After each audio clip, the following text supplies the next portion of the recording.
Hello and welcome to the Penno Channel for this match preview for Aston Villa versus Southampton in the Premier League. As always, I'm joined with my brother Adam to go through everything. But before we start, if you could like, subscribe, and also comment your thoughts and feelings on the game coming up this weekend. Bro, how we doing? PSG is kind of in the past now until Tuesday. It's back to the Premier League. It's back to concentrating on trying to get in those top five places.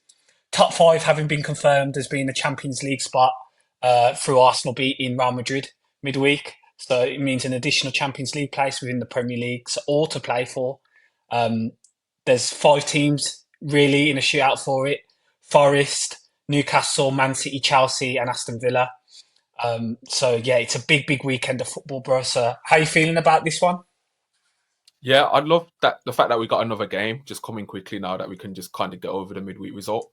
And if you were to choose a game, this will be one of the most ideal ones. Just Southampton and not been good this season, and I think like with our quality, like we should be going there and hopefully getting the win. Fingers crossed. So yeah, hopefully this can just be a big bounce back game for us before the second leg. Yeah, you feel like it needs to be, doesn't it? Just to get a bit more confidence back into the squad. Albeit our Premier League form over the last three games has been top since the Palace defeat, which was, it was kind of a humiliation that second half. It ended up being 4-1. We've won three out of three. Two hard away games against Brentford and Brighton coming out of those without even conceding the goal. And then beating Forest at home 2-1 in a game which really, if we'd have lost or maybe even if we'd drawn, we could have been out of the conversation for the Champions League spot. So this one now to kick on and gain more momentum in that chase before we face Newcastle and Man City, which are huge games for that top five. Um, Southampton away is, as you said, an ideal fixture, albeit if we quickly go on to Southampton, played Spurs at the weekend, lost 3-1, and that confirmed relegation for the club. Uh, One of the earliest clubs to be relegated in the Premier League. Their I mean, manager, bro, Ivan Juric. they're making our 2016 side look like Barcelona, man. Like the way they've done movements yesterday. I know, it's mad, I and don't even it think we, is I don't mad. think we were relegated that early. Yeah, having that being the case, Ivan Juric, he stepped down as manager. He replaced Russell Martin halfway through the season. Um, he couldn't really do much with what he had, and yeah, they're going to be managerless, and with relegation confirmed. Do you think that puts a bit of pressure off Southampton going into this game? Before we get into the lineups and stuff like that, just the overall feeling and generally, how do you think they'll go about this one? Well, they got that interim manager, haven't they, Simon Ross? So that's just a new voice that the players will hear. I guess their motivation will be don't finish with the lowest Premier League score ever, which is Derby County on 11 points. So I think maybe there's less pressure now that it's been confirmed that they're relegated. Maybe they can play with more freedom. I don't know. I don't really know how it impacts that sort of thing. Um, but yeah, I don't think it's going to be like some given for Villa. I don't think it's going to be like an easy game for us at all. Like we can't be complacent, man. And you'll see that reflected in the lineup that I'm going to choose. Like I'm not trying to go fully rotated at all. They've got some players as well. That's the thing about Southampton. Like they've been so poor this season, but you look at some of their players and you'd be like, I wouldn't mind him at Villa. Like Fernandez, for example, or Tyler Diblin. I even like Solomana. At times, I think he can be a techie player. I remember at Old Trafford this season, he was incredible in that game. So, yeah, I'm not going to underestimate Southampton like at all, bro. Yeah, I always remember us when Gerard left and Aaron Danks came in for that one game against Brentford at home and we just absolutely blitzed them in the Yeah. first half. It just felt like the pressure and release was off the players and we absolutely battered them at that point. I Um, don't feeling too much into like new manager bounces and stuff like that, but the ones we've come up against this season, we've won both games against Everton and West Ham with Moyes and Graham Potter. This being another one now as well. Uh, but yeah, maybe we touch on Southampton a bit before we do get into Villa ourselves. bro, As you said, you made this. just to go on to Aaron Dank, sorry, the man with the blues tattoo allegedly in it on his leg. I always remember his interview before the Brentford game. He was just like, I know lots of Villa fans, loads of my family are gonna be in the stadium supporting the Villa. And the way you framed it, I was like, yeah, you're a massive blue nose. The way you're like framing this. He came back again this season and we got smacked. Well, he got beat anyway, didn't he? He was trying to With Bayern chat Munich. rubbish to Unai, weren't he? Yeah, yeah. When he was with Vincent Company, when we Yeah. beat Bayern Munich in the Champions League. But yeah, I do remember just the whole team and the dynamic felt different for that game. How do Albeit you we then went on to Newcastle and got smashed in that game the week after. perfect perfect equilibrium? How do you win 4-0 and lose 4-0, man? Like that is so perfect. Yeah, it's mad. It is mad. But as I said, bro, you mentioned some of the Southampton players with Fernandez, Solomana, um, also Tyler Diblin. I mean, Leslie Ogochukwu as well was one of those. You know, when he was at Chelsea and they were looking to get him out, I was like, yeah, potentially him as well. Carl Walker Peters, a number of people um, have an interest in as well. I think he's out of contract this summer, so I'm sure he'll remain in the Premier League. Aaron Ramsdale being another one as well. I know that's the third relegation added to his CV, but um, I think him just playing for Arsenal and having that season with Arsenal as well and being an England goalkeeper, he'll have suitors as well. So there are a number of players. Cameron Archer will be playing up against us. I think he'll likely get a start because I think Anichu is out. So I think Cameron Archer against his old club. He Remember he started scored against for Spurs, Sheffield didn't he? United. Yeah, he did as well, and he God, no scored Spurs. against us last season for Sheffield United. But they have a few injuries. Ryan Fraser, Charlie Taylor are out. Flynn Downs is suspended for this one as well. Um, so yeah, bro. Oh, you can't forget Jan Bednarak as well. You can't forget that. That's another former player playing against us. So um, maybe his input you can forget from his time under Steven Gerrard because yeah, that wasn't the best. Well, yeah, I think they'll come with freedom, man. I think they'll play with their game, and I can see them setting up in a five or playing a 3-4-3 as such, and playing with wing backs using Manning and Carl Walker Peters as wing backs. And yeah, we'll see. We'll see if Diblin will be in the side or not because I think he was benched on the weekend as well. And then yeah, obviously Fernandez, I think, is the player to watch out from the Southampton side. Yeah, it's interesting just looking at their average position against Spurs. Cameron Archer was deeper than Dibbling, Fernandez, Solomana, and Aribo. So it looked like they were using Cameron Archer to really drop deep and try and overload that midfield again, like we've seen Paris Saint Germain striker be used. So that's Yeah. interesting if that's how Juric used. Whether that was Juric just trying some stuff in like his final game, if you knew what time was coming. But yeah, Simon Rusk, I'm not too familiar with like his managerial history. I think he has managed a team before, but I think he was like in the lower leagues. So yeah, it'll be interesting to see what type of formation he'll come with. But I trust Emery. I trust Emery to just out tactic that type of manager. But yeah, man, they got players, bro. Like Harwood Bellis, we ain't even mentioned as well. I think he'll have a lot of suitors in the summer if they go down. Um, but if you were to choose a game to bounce back, if you were to choose a side, you'd say this will be the game you'd want, innit? Yeah. Yeah, yeah. I think I'm just looking at Simon Russ's experience. He was a Stockport County manager, and then he managed England Stockport. under 19s for a year as well. Then went through to Southampton under 21s and has been promoted from that point. As you said, bro, for us now, it's a time to get over what happened in midweek and concentrate back on the league. We saw against Forest that there were 8 changes made from the Brighton game. I think that was gearing up to playing against PSG because those 8 changes were then reciprocated for PSG and all those players were brought back in. Can you see the same thing being happening again? Our right hand side changing with Garcia and Marlon coming in, Sassy starting as well alongside Tyrone Mings coming in, Ian Matson even coming in as well, Anana, Asensio, Watkins, a number of players there who could quite easily come into the starting lineup and leaving just Ramsey, Tillemans, and Martinez being the only recognised starters from midweek. Yeah, I wouldn't be starting Ramsey personally. What I think will happen is I think it will be the exact same Forest team, but I'm predicting Konza to come in for Disassi. I don't think Disassi will start. I think he'll go Konza and Mings, get that. Let's just keep a clean sheet in it. Let's try and keep a clean sheet in the league. And then I think he'll go Rogers on the left, like he played against Forest. I think he'll go Asensio, Watkins up top with Marlon on the right, and then the same midfield against Forest. I think Anana, Tillemans, Garcia at right back, and Matson at left back. So that's what I'm hoping is the team. Yeah, I think it'll be the exact Yes. same 11, but Kanza for Disassi.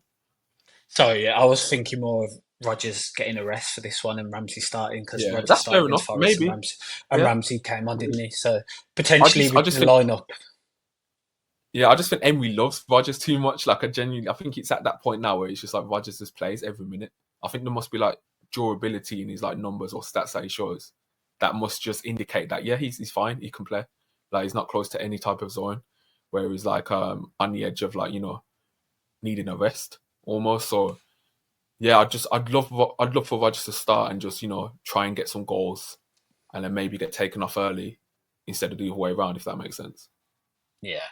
So yeah, you think Tillemans and Rodgers the same? They're playing three in a row, moving on to four Yeah, in midweek. genuinely, yeah. Yeah, yeah. Yeah, it's a shift. There's a shift for those two, especially Yuri Tillemans. Well, both of them were called up for their international teams and both played significant minutes within that as well. So they're the only two players who aren't getting any rest in this period. The outfield To ones be fair, anyway, and Emi Tillemans, Martinez to be fair, as well. he was suspended for the second game, so maybe that's like the Yeah, only rest he's got as any Tillemans. But apart from that, you're right. Like he's been pretty relentless with his games. and Rodgers only came on as a sub in the first. He started the second game for England, didn't he? So yeah, man, they've played some decent minutes. If those two weren't to start, I think Ramsey would come in for Rodgers. You'd have Marlon to play on the right, Asensio Watkins in the middle. With Tielemans though, if that was to be the case, could you see a two of Kamara and Onana being alongside each other, or Ross Barkley No, getting I his think first start? yeah, I think you play Bogard or Ross Barkley. I think Yeah, I could see it's that. I hard. could see Ross Barkley starting It's alongside hard with Onana. Barkley because I don't know his fitness levels. Like he hasn't played Yeah. a single minute yet. So do you bring him on? Do you start him without him playing a single minute since West Ham in the FA Cup third Mm. round in January? Like, I can't see that myself. I think Beauregard would probably be ahead of him for a start. But then again, saying that Beauregard wasn't on the bench against PSG and Barkley was, Yeah. so you never really know. But I think Tillemans, bro. I think Tillemans again will just start like he always does, Yeah, and he'll rest potentially it would McGinn. just be. I think he'll want McGinn rested for Yeah, Tuesday. definitely. I 100% agree. I think McGinn's key for us getting about the pitch on against PSG, and I think he'll get a rest for all that. But as it's Unai Emery, it's tough to predict any. It's tough to predict the lineups when it's in between European fixtures for sure. Um, we managed to get over that record after Club Brugge. Well, the Bruges first leg. Um, I know the second leg it went straight into the international break from that point, but the first leg on the weekend we managed to beat Brentford from that, which was really good, and then went on to beat Bruges again. So sometimes, well, a lot of the time this season after playing Champions League football, we struggled on the weekend, so that was a good indication of the squad getting stronger because that was a difficult game, and we're hoping to repeat the same again. If we can go to Southampton, keep a clean sheet, get a victory, that's all you want. That's all you want at this point in the season. Now it's results based. You just win, pick up the 3 points, and move on to the next game. Um, saying that, bro, who's the one to watch really from you from Southampton, and who's the one Villa really need to keep an eye on? I'd say Fernandez. I think he's been their best player this season. Always a threat, carrying the ball. A really good, technically sound player, and he likes to pop up with a goal as well in central areas, similar to what Asensio does. So, yeah, Fernandez definitely. Tyler Diblin, if he starts, we saw him at Villa Park. Like the way he just plays, like he's actually crazy how he plays like Jack. He's not as good as Jack was, I don't think, yet consistently, but just the similarities, like the low socks, like the carrying. He'll be another one to watch as well, cutting in on his favoured left foot and crossing the ball in. So, and I'd say anyone else? Would you say Cole Walker Peters maybe going forward, solid defender? But You yeah, can get them him. three You I'd can say. get. He's two way. For Kyle Walker Peters, he's good at going back and going forward as well. What I will say is, in the game at Villa Park, Southampton had a lot of the ball, and they looked quite dangerous when they played against us. I think sides that play a 3-4-3 or a 3-5-2, Southampton usually look to play 3-4-3. We struggle against now with Steve Ross. That could be totally different. Now they could change their whole formation with that. He might have a different style and identity he wants to put on for these last few games. But we do tend to struggle against three centre backs, whether that's breaking them down and or just scoring. So yeah, that would be something of interest to see how we get around that. even though Southampton have been relegated, I mean, they did have a lot of the ball at Villa Park. I do remember that, and they did create a few chances, and there was a few scares They were within playing that as well. football. So yeah, they were. They really were. And as I said, against Palace, which have similar, who's lined up in a similar manner, we struggle against that that side as well. So it's not all, oh, we're going to steamroll them. I think we're going to have to really lock in, um, and try and do what we did to Forest, two early goals, and just kill the game off from that point. Um, get the crowd against them because they might have a little bit of life. They might be like, okay, we're relegated, new manager, so be it. Let's just cheer them back on and see how they end the season before they enter into the championship. Um, Mr. big game Mr. for Ollie Oliver Watkins, I George. think. Bro, Yeah, bro, Mr. Oliver George Arthur Watkins, man. Come on. Come on. yeah, Gabby's laughing at you right now, man. Gabby's chilling right now. He doesn't think his record's getting touched. So this has got to be the game, man. Please. Please. Even just one goal, bro. Just get some kind of scoring form back in it. yeah, yeah, yeah. I He just, really hope he breaks that record, man. I really hope he breaks the record. Please. What is it? 7 games left now. yeah, This is probably the best game he's going to have for the most opportunities to do that. So yeah. And just with Ollie, the one thing is, just if he's fully fit. I mean, there's questions around that. We're not too aware of that, but just don't think about it. Just concentrate on scoring. Don't think about any records, anything like that. Just get in the right positions and yeah. Who else should we be looking at for us? that's it. Darnell Well, for Marlin Villa, again, who scored 2-2. Yeah, he's got yeah, two in two. yeah. Continuing on with that I fancy form. Marlon. Yeah, I fancy Rogers and Marlon to really like just link up and just set the pace. And I think Anana's going to have a pretty good game as well. Probably just getting a lot of the ball. Um, yeah, show some of that carrying that he showed against PSG. I thought that was really good. Getting forward and getting us up the pitch. And yeah, give Kamara a rest, bro. But I'm going to Yeah, predict, I think, a 3-1 Villa. I think Southampton will score because it's just Villa, isn't it? But I think 3-1 Villa. yeah. And if you were going for a fantasy asset, I've got two Villa defenders. Do you start both and maybe potentially if you've got an Asensio, maybe I stick the think you start armband on him if Martinez. you yeah, go for Martinez, You yeah. start Martinez, yeah. And Rogers Also Ian maybe. Matson as well. That's another one continuing his form. He's been great the last few games as well. So that's another player just continuing on from where we left off as well, especially offensively. Yeah, bro, I think that covers all of it. As always, please do like. It helps us to get the video out there. Please do subscribe as well if you're new around here because the content's going to keep coming. It's going to be consistent as well. More people coming onto the podcast. So please do subscribe and also comment your thoughts on this game. How you think Unai might approach it, changes, and your feelings and thoughts going into what is another big game in the Premier League. Bro, as always, pleasure doing this. We'll have a match reaction coming out after the game as well. So see you all on the next one and up the Villa.